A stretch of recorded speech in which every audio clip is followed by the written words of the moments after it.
আসসালামু আলাইকুম রহমতুল্লাহি ওয়া বারাকাতুহু। গড় থেকে বের হওয়ার দোয়া।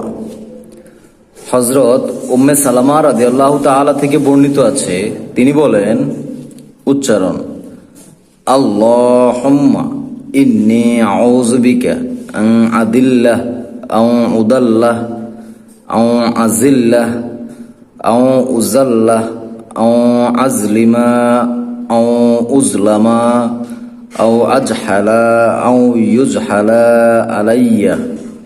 অর্থ, হে আল্লাহ, আমি আপনার নিকট পথভ্রষ্ট হওয়া বা পথভ্রষ্ট করা, গুনাহ করা, গুনাহের দিকে ধাবিত করা, জুলুম করা বা জুলুমের শিকার হওয়া, অজ্ঞতা প্রকাশ করা বা অজ্ঞতা প্রকাশের পাত্র হওয়া থেকে আশ্রয় চাইছি।